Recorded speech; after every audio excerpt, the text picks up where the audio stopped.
Good evening. Rich Cop Show here with the Hackathon DevCon, and we have with us Brittany Kaiser, and she is going to explain to us what's going on with the blockchain voting challenge. So join me in welcoming Brittany Kaiser.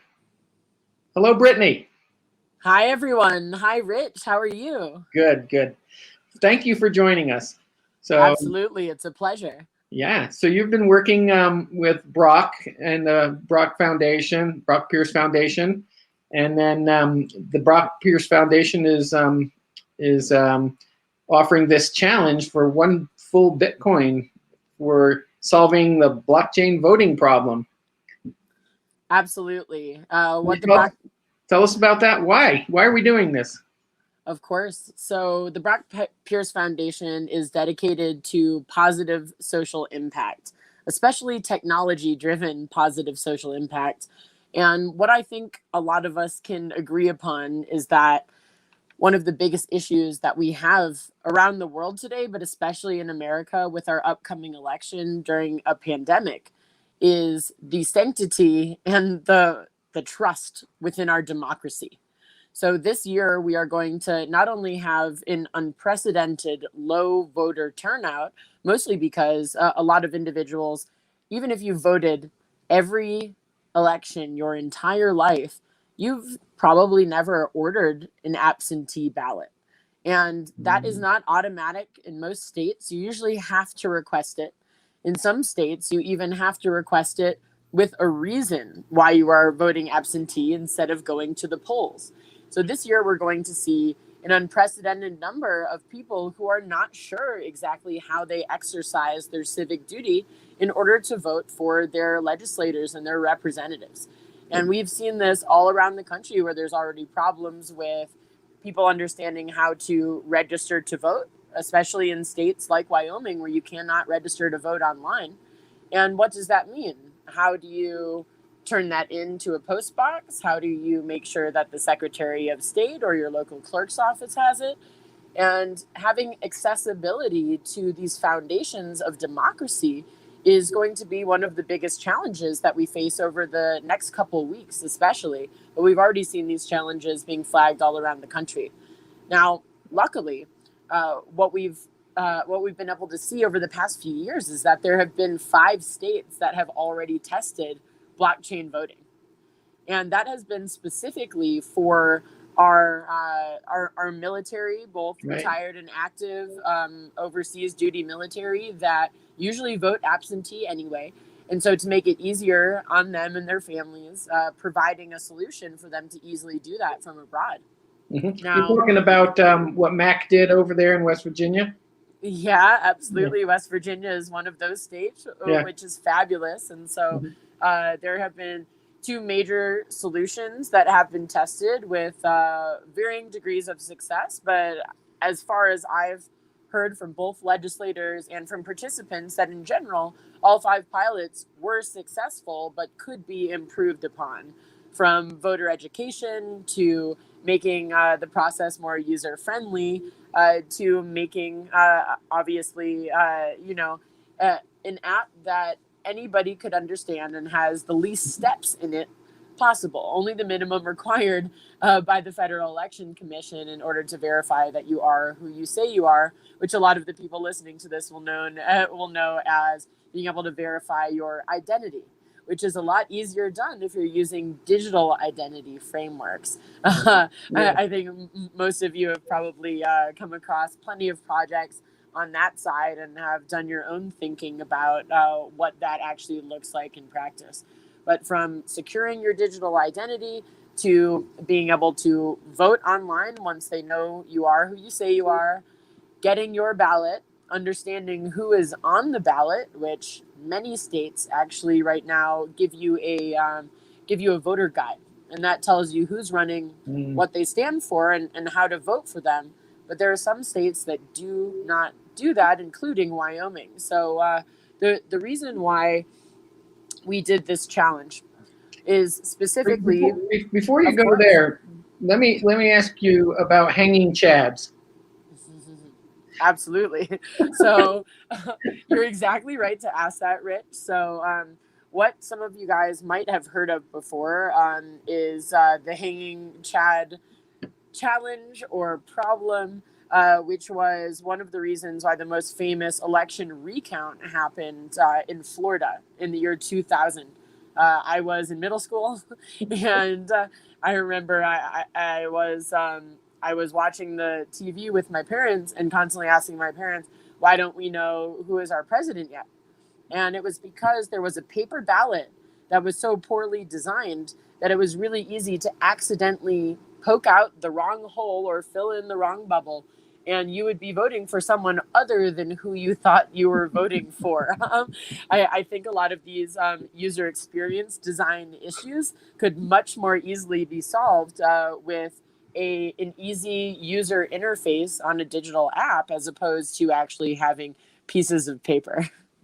You know, our audience of developers are very interested in exactly what you guys are looking for in this challenge.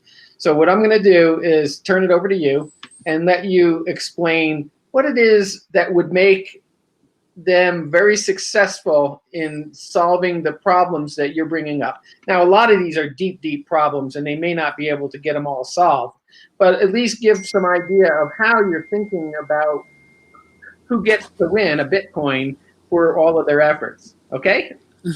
Well, Absolutely. I'll leave you to say that, and then we'll be back to you shortly. All right. Wonderful. Thank you so much.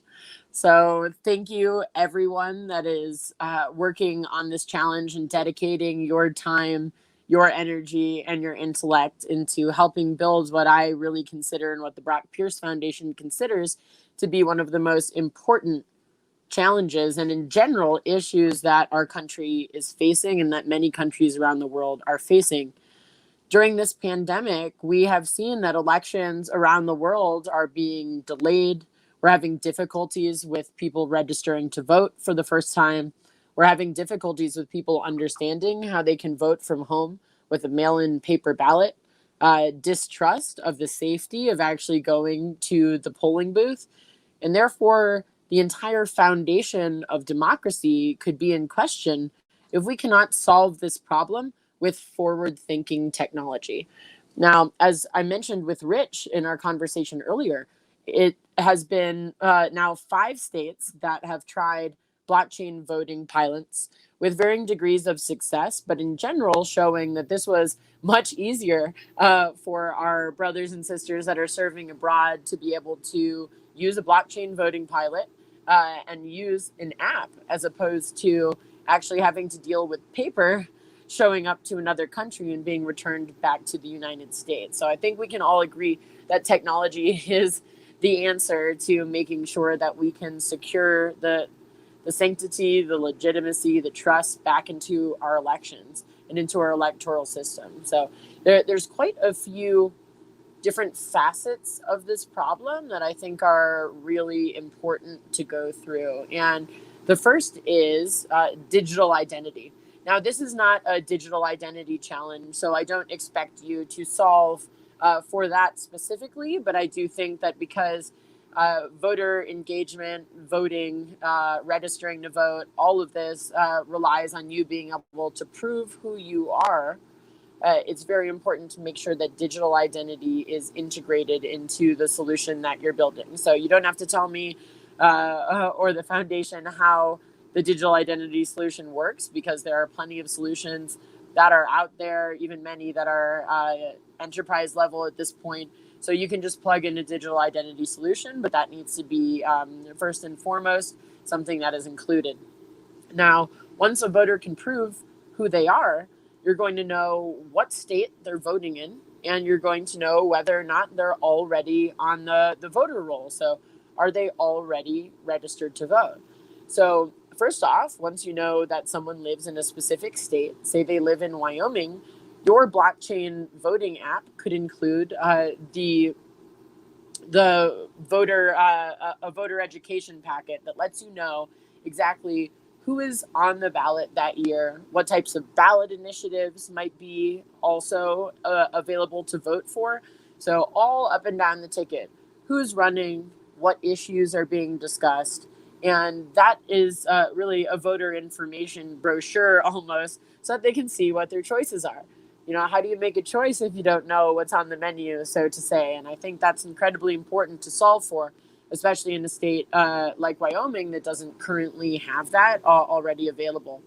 Now, once you know that someone lives in a state and you've told them who's running and what's on the ballot, if they are not registered to vote, which just so in case anyone wants to know this, you can find out who is registered to vote by having basic personally identifiable information matched with the Secretary of State's voter roll. So you can actually check with the Secretary of State in Wyoming or other states across the country for who is already registered.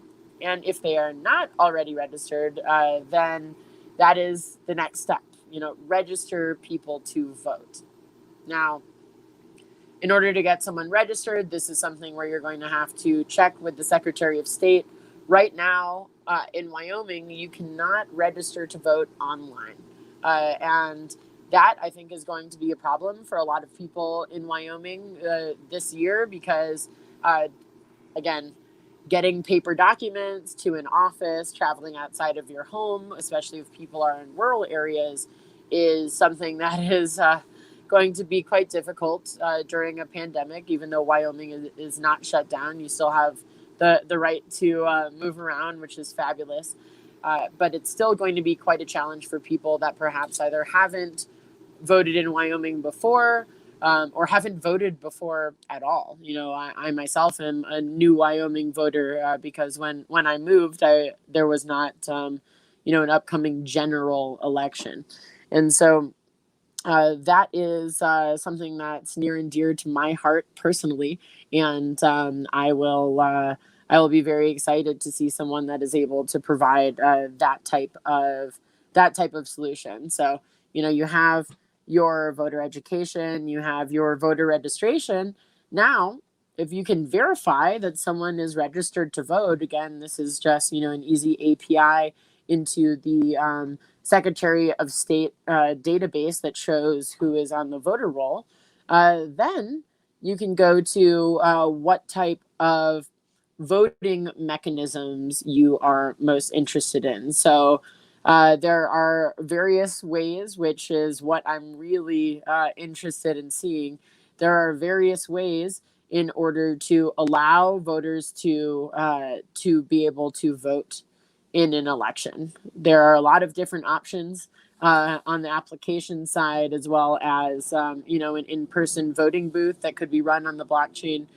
Those are options. I'd love to see it in an app because I really believe that the future of voting is something that you would be able to do from your phone, but also the types of voting mechanisms that you would use on the back end could also be applied to voting booths, of course, not just an app. Now, the next and one of the most important parts of the equation is to think about how are votes tabulated. So how are you making sure that at a local precinct, county, state level that you have the voter tabulation that you need in order to be sure that all of those people verified their ID, they are who they say they are, they made this vote, the vote is confirmed, and that vote is immutable. Now, the other thing we really need to think about is what type of technology are you using to secure this data? How is that data going to be stored so that it is going to not just be immutable, but also who has voted for whom is anonymous. So in the United States, it is legal for data to be collected on who voted and when. And in some states, what party they registered to vote for. But it is never legal for data to be available on who voted for whom. So who you voted for is always to be secret, anonymous, just for you. No one is ever supposed to know who you voted for. That is never supposed to be in anyone's database. And for me, as one of the world's top data protection and data ownership campaigners, I really think that making sure that this data is tabulated as a vote, but that data is not available.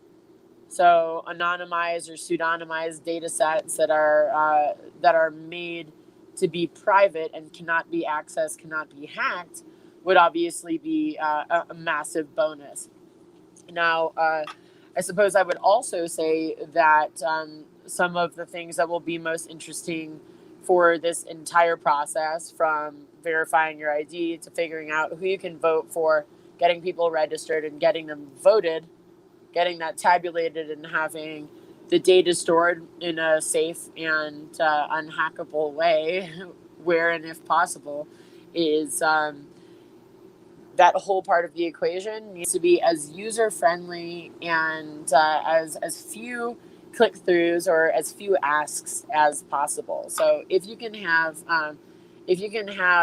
something that looks good and that is easy for people to use, especially first time voters, or perhaps even ability impaired voters, I think that is really incredibly important to make sure that this is accessible for all, from the 18-year-olds who are registering to vote for the first time all the way up into people that may have trouble perhaps seeing, hearing.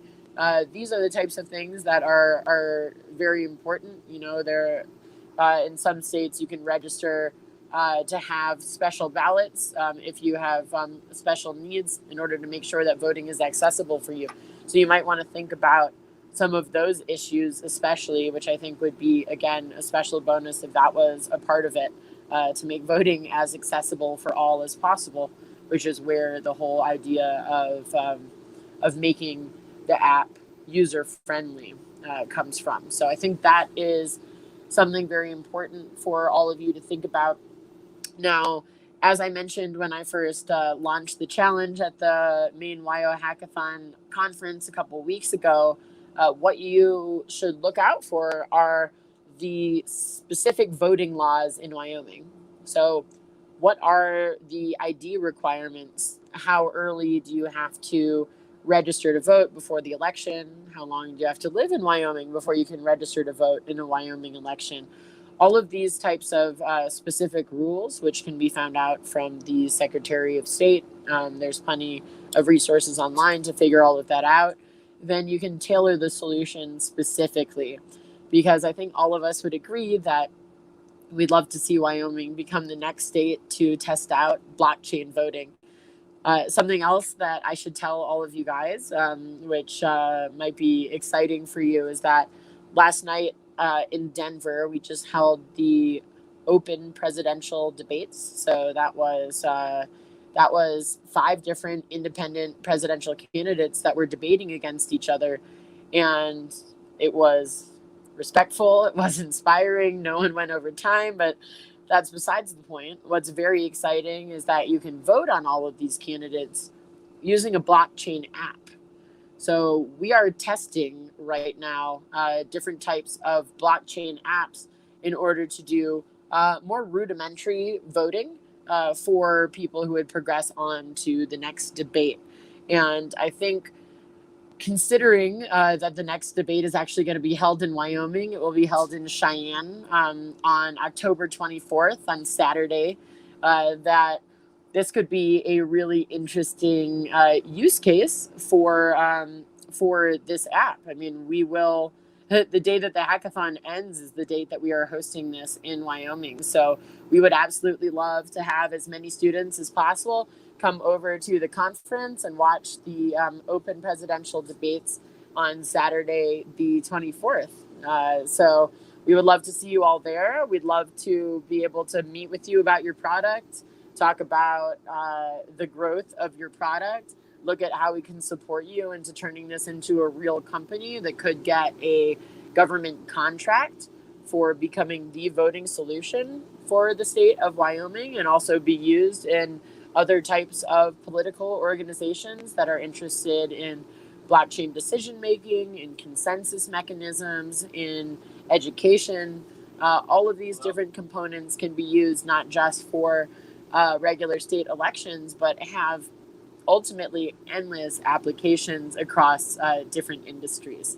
So I'm really excited and so honored to have so many of you working on this challenge. And I would love to say that any questions that you have, if Rich wants to pass those over to me and the team, we'll make sure to get back to you as soon as possible. And we're just so excited to be a part of this and to see all of the incredible teams and projects that you guys are going to come up with. Awesome, Brittany. So in recap, what I heard is a few things: digital identity, registration, voter tabulation, and user friendliness. Absolutely. You got the core points. Yeah. Completely agree. Okay. So given that that's the case, and we've got a few people working on the challenge, who all are judging from your side? Correct me if I'm wrong, but the judges are the regular judges panel, or do we actually have a say? I don't know on the panel as well. Yeah, I think you guys get to elect your own judge, but I don't know if we have a judge from your side yet. Oh, wonderful! Well, I'm sure Brock would love to participate in that. Absolutely. We will actually be in Wyoming at the end of the hackathon. So. Oh, awesome! Yeah. Great. Perfect. And what time is your debate on the 24th? I believe it is late afternoon. I'll check the exact timing so that you could circulate that to any students or hackathon participants that are interested, because we would love to see as many faces as possible. And we're also going to have an after party event for anyone that comes over to Cheyenne. So we would definitely love to sponsor students getting there to participate and see a revolutionary political event going on in their home state. Well, it starts about 9 o'clock in the morning with the rest of the hackathon, the finale of the hackathon. It's quite a few cool things happening.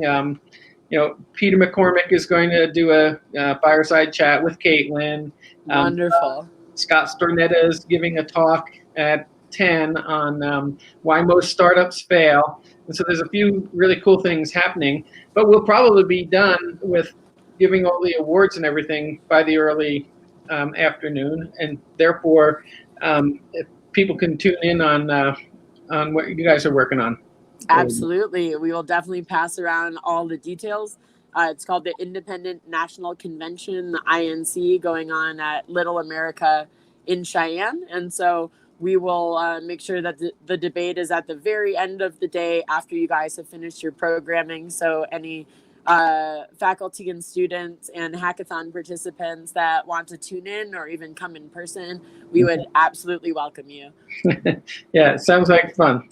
So with all of that, it sounds like we'll probably get some questions. We'll package them up so that we can get written answers for them, right? Absolutely. And that way we'll be able to make sure everybody gets those answers, and we'll post them into the Discord channels around the blockchain voting. Perfect. So thank you so much for your time. You got a busy schedule ahead of you, huh? Where are you going? Absolutely. We're in Denver right now, headed up to Aspen, and then over to Utah before we come back to Wyoming. Okay. Well, the best to you, and thank you so much for your time here. We appreciate it, and we'll let you go now, all right? Absolutely. Thank you so much, Rich, and thank you to all of the amazing minds that are working on this challenge. Both us and your country thanks you. All right. We'll see you, Brittany. Thank you again. Bye. Have a good day, Rich. Good day, everyone. Well, there you have it. Blockchain voting, the details. And of course, there's a written document that's in the Discord channel. So please take a look at that. And when you are working on these things, if you have questions, feel free to put them in the Discord. And what we'll do from there is make sure that we get written written communication to you and answering all of your questions. So that's it for the blockchain voting. Tristan, can you hear me? Hey, you're coming in well, Rich. Okay, good. All right. So Brittany's on the road, so we had to get her to do that a little earlier, and we're figuring out how to switch between broadcast and right.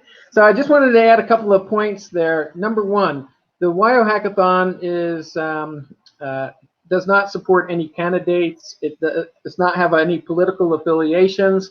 It's completely neutral in terms of the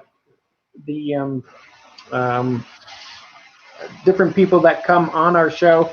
You know, we had Cynthia Loomis also earlier this week, and as Caitlin said, we don't support or endorse any candidates, and so I just want to make that point clear. With that, we're going to start talking about the UN. Speaking of being nonpartisan and all, right? So, right. The interesting thing is, you know, Tristan, who has been with us for 3 hackathons now, has done something pretty amazing. And why don't you tell us what's going on with the UN anyway? Besides the fact that it's their 75th anniversary, and they're trying to bring about social change in all quadrants of on the planet. Right. Well, I mean, Rich and I have both been doing some degree of organizing, and trying to get the UN involved has proven to both of us to be a real eye-opening experience in terms of the challenges of coordinating. So yeah, as he said, it's the 75th anniversary of the UN, and it was originally formed in San Francisco in order to help coordinate between nations that often don't have incentives in full alignment, but in partial alignment, right? And it's very easy to think of the UN as being this sort of like top-down behemoth entity, but the reality is that there's a lot of different groups. They have a lot of different sources of funding. They have their own power structures, but they still have some centralized control that helps shoot down ideas from ever happening. And so it's honestly only through prayer and luck, I think, that this challenge was even able to come into existence. And we're really excited to see sort of how to coordinate between the agencies. I think that was one of the main things. Just getting participation from different agencies and judging was challenging, let alone when it comes to choosing how to fund projects. So I think that's like the big idea, is like, how can we help coordinating between these different branches of something that should be working together? So most people don't realize what it took to get here. And I don't know, was it like March or so that you started talking to me about this? Yeah, I mean, we were getting the idea out there, but it took a long time to gain enough traction. And I think one of the big problems is that it's signaling. As soon as you get one group in or 2 groups in, then the rest will follow. But until you get that first group, part of the UN involved, it's really difficult to really be able to get everyone to be on board, because I guess they just view it as a risk, right? It's about risk management to some degree. Yeah. Well, the interesting thing is, you know, so this is really like a 6 to 8 month endeavor to get this challenge, and it really didn't culminate until the last week before Friday. I think the day before we were able to put up the final challenge. Right. And there was, as more stakeholders got involved and everybody wanted to have a piece of the pie, it became a true diplomatic challenge. But we got something up, and I'm excited to see what ends up coming out of it. Yeah. Well, kudos for all the hard work that you put in. You know, I know that there were many Zoom calls or Jitsi calls, right? That were bringing different people together. It was kind of a crazy nightmare, but it's actually tell us about the challenge. What is this challenge about right now? Right. So, I mean, part of it is, of course, part of the Sustainable Development Goals, right? And that's honestly sort of the glue that holds together the UN, because anyone in the group, if they're doing something that's towards those goals, then generally the rest of the people will go along with it, right? Even if you don't have the Secretary General, approving your movement. So that's the overarching theme, is like, how do we package this into something that is genuinely helping the planet, helping society reach the places that it can and should be reaching. But we're also very curious to see applications that can then be transferred into existing UN programs, or we're really looking for something that can be adopted, I guess, right? That can be nourished into an actual UN project. And so there's a split between sort of presenting something that actually solves some sort of coordination problem that the UN is facing, and then also, of course, something that Cardano is related to Cardano's technology to be able to bring those two things together. And the coordination thing is just so spot on, because we lived the coordination problem, right? Yeah, we saw how unpleasant it is to try to get enough buy-in for something, just something as simple as this, right? They're just judging it, right? You think this would be something that's relatively simple, but it really it was arduous. And I mean, and when you try to apply that to actually dispersing money, then all sorts of other issues come into play. My main point of contact in the UN was also very curious to see if there's any ways to use DAOs or blockchains to help incentivize the volunteer behavior. As you know, tens of thousands of hours of volunteer time is being contributed to the UN. And it would be great for those people to be able to have some say, because they're the ones who are actually on the ground. They're the ones who are actually seeing what's happening.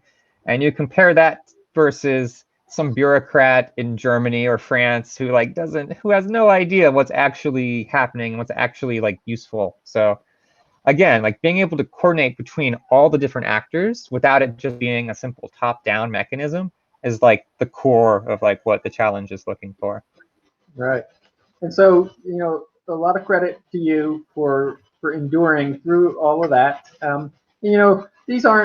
These aren't unlike lots of things that happen in an organization. In commercial organizations as well. There's a lot of struggling to make things happen, and there's usually one or two pioneers with arrows in their backs that have gone ahead. And so the lesson to all of these guys who are developing something is, you gotta take these risks, just like you did, and look, it comes to fruition as long as you endure and put your mind to it. But why, Tristan? Right. Why are you interested in this personally? I mean, I'm in this position of being torn between the old world of legacy institutions and the new world of DAOs and blockchains. And I feel like ultimately DAOs are just going to be much more impactful and just useful sooner if there can be some amount of cross-pollination between these two spheres that right now are largely separate. And so there's a lot of talk at the UN about how can we use blockchain to do something. But largely these people, they're not inspired to go and actually make a proof of concept. So they might talk about it, oh, it's a nice idea. But I'm really optimistic that having a showcase of ideas and concepts will inspire the UN to actually start adopting some of these ideas and actually making them into realities. So it's pretty personal for you then. Yeah, I mean, it's I have a lot of hope for the winner. Some of the winners will go on to actually become a part of the UN's program. There right now is a an incubator internally for blockchain projects, and they weren't able to officially say that the winner will be able to go on to that, but that's sort of the undercurrent, is that we hope that they will pick one or two of the winners to sort of adopt and nurture it into actually becoming a real thing. So besides the monetary rewards of doing this, there's the altruistic rewards, and there's the opportunity to have an impact. That's the idea with the social impact prize. Yes, to actually make a difference. Make a difference. Yes. All right. So appreciate all of your help. Hey, you know, you've done a couple of our hackathons from the beginning, right? You won the first one. And So the first one, I won the consensus prize, which I think was like for governance, and then the second one, my team won best for Wyoming. So I was the entire time during this process, I've been trying to advocate on behalf of the developers. I'm like, you know, like this is like, how do you actually make this something that people like want to enter into, rather than it's just nice fluff for the organization. So exactly. I've enjoyed having that role, at least as the developer advocate. Yeah. And since you have so much experience with this, what kind of advice do you got for the developers? Well, I guess the main thing I would say is that I think that the Cardano, some challenges, they want to see the technology fully fleshed out. But I think in this case, they are more focused on having a narrative that they can get behind, both Cardano and the UN. So I think that you really, even if you don't code the solutions to the problem, acknowledge what the deeper problems are and how they could be solved. And don't just try to skirt around the deeper issues. Like actually address them in your presentation, actually cover like the bigger picture, how this could be used. And in that case, I think you're in a pretty good position to actually win. Right. So from what I understand, they're probably going to select a number of winners. It'll be like kind of like a curve. So that way there'll be like a few that win big prizes and then like a bunch that win smaller prizes is how I was told it would end up being. Right. Yeah, I don't recall right off the top of my head what the breakdown of prizes are, but that's all.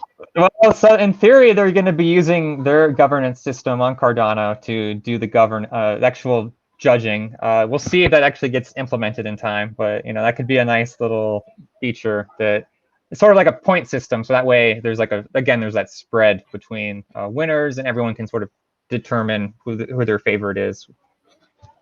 Awesome. Yep. So with all of that said, at the end of the day, when you peel back the onion, what do you got? Nothing. I peeled back a lot of onions. I got nothing. So what do you mean? Like what is the technology behind the proof of concept, or what do you mean by what is the onion here? Yeah. What is going to be there when they're all done? What do you think the solution really is? Is it a DAO or is it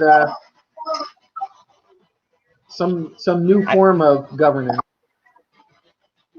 Yeah, I think there's definitely some interest in novel forms of governance. It could be a certain type of DAO. It could be. See, I'm not really sure exactly what the judges are looking for. I think that each of the judges has their own little mini agenda. So I think what really unites it is something that Cardano would be particularly apt for solving a particular UN coordinating problem. And if you can pitch it in terms of those, and maybe even investigate who the judges are, right? And then from there, select the window dressing, because the SDGs are kind of the window dressing. Because a solution to a sustainable development goal can usually be applied to other domains. So take one of those ideas of how you can use it to be sustainable. But really, the important part, for me personally, is like what's the underlying system? How are you solving some coordination problem? And as long as you're doing that in a way that hasn't been done yet on Cardano or hasn't, then I think we're all going to be winners, because we're getting these ideas into the UN people's brains, and then hope maybe someday they will percolate and turn into something real. Yeah.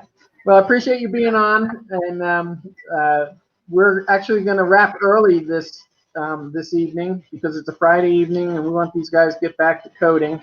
So appreciate you being on, Tristan. And again, Rich. yep, there's no... yeah, wish you all the best of luck in your endeavors. Don't take it too seriously. Take it just the right amount of seriously, right? And have the right amount of fun. Good luck, everybody. Thanks, Tristan. So there you have it. We heard from Brittany Kaiser on the blockchain voting. We heard from Tristan, who helped organize the UN challenge with Cardano. And we're hoping to hear still yet from the Cardano folks a little bit more detail about what they're thinking and what they're looking for. So stay tuned for that. As far as our public announcements, of course, there's no partisanness with the WYO Hackathon or the Wyoming Blockchain Stampede. It's a nonpartisan, neutral, politically neutral event, and so we just want all of you to know that. And thank you all for showing up and participating. We appreciate it. See you guys.